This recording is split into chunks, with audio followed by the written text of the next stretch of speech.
Hey, hello.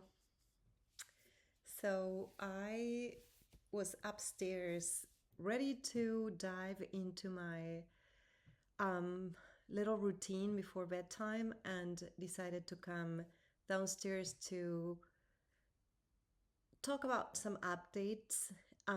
Also, because it is probable that I'm not going to be able to do as many videos, I guess. I don't know. We'll see how it goes. But winter break is here. I had no idea about winter break, of course. Um, and obviously, my schedule is kind of like upside down with this for the next, I guess, 2 weeks, almost 3 weeks. Inaki goes back to classes on January 6th. So today is, I think it's the 19th. So it's almost 20 days or something like that. That being said, I decided to come downstairs, sit down, open the laptop, and talk about some updates. As I don't know if I'll be able to have those little breaks that I usually have when I come here and bend, talk, journal, you name it. Um, so one of the things that I wanted to talk about is that I finally got the email back from this agency with whom I was being uh, interviewing with. I don't know if that's well said, but I finally had that response back from the agency. And it was obviously a no, right? Like they decided to go with another candidate, which is absolutely good and fair. It's just funny because it kind of like sits with this narrative that it's never that easy with me, with my life, my choices, my projects. I wonder if everyone else feels that way as well, because sometimes it's easy to get misled by appearances, and we might think that this person has it like super easy and maybe they don't. In my particular case, I think I don't. Plus, there is this layer of not being local that definitely complicates things, right? Like the natural process, or the natural resources that a local can have doesn't apply in a case like mine. Um, what do I mean by that? I mean that, dang, I'm just gonna say something and I'm not sure. It could potentially, what I'm gonna say next, it could potentially be misinterpreted, and I'm sorry it is. You will have to keep watching to get to know me a little bit better. But when one is local, being local has definitely an advantage over people that are not local. In It could be someone that is from maybe another state, or someone that is an immigrant like me from another country, or maybe even someone that is from another social group, because of unconscious biases. And this is something that I struggle myself to fully believe, because it's something that no one wants to kind of be responsible of that, right? But they exist and they are real. Unconscious biases are real. And um, I think in my particular case, where when I say things are never easy for me, and of course nothing is easy for anyone, right? Everything is difficult for everybody. But in addition to like the difficulty of life itself, then you have this extra layer of, oh, and on top of that, you're an immigrant. So again, like, do you really belong here or you don't belong here? Will you really be able to mesh with, our intrinsic way of being, of decoding, understanding life? Or will you kind of, be always the outsider that has, that kind of like open door to come in and come out. And truly, after being an immigrant for, mm, I mean, not an immigrant, I mean, like truly being outside of my native environment, my local environment, it, I think I've been gone from my hometown since, I don't know, maybe since I was 23. I kind of like left and then came back and then left and then came back, but kind of like the mindset was already boom, gone. Like, I think at 23. I'm 47 now. So this is over 20 years, right? This is 24 years of being outside of that hometown, of being a local. So, um, yeah, after that experience, I can truly say that is way much more mm, challenging for someone like me to really mesh. I actually do not know if you can actually mesh with, those instances. I think you are always the outsider. That is the painful truth that you come to realize after, being 25 years a non-local. And it's a hard truth. I mean, you can be very well assimilated though, like you can literally be very well assimilated, and yet still you're an outsider in a way. Um,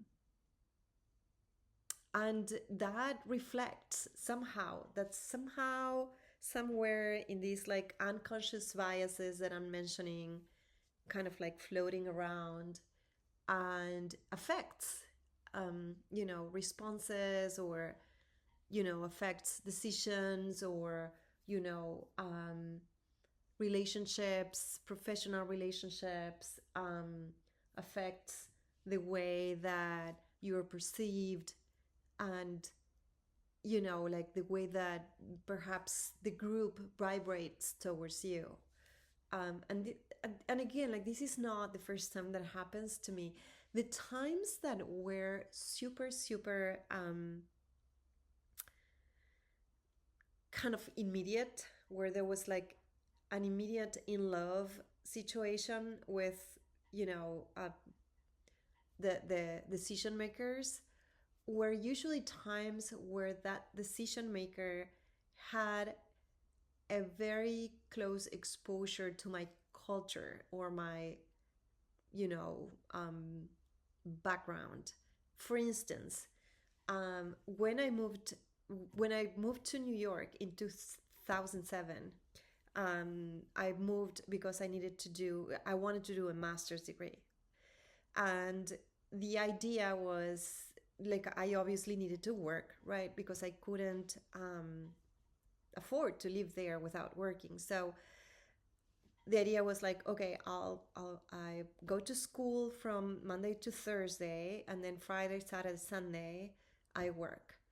And I was, I arrived in June, so I have like a cushion there time wise to find the perfect job. And I was looking for jobs. And then the idea, obviously, as a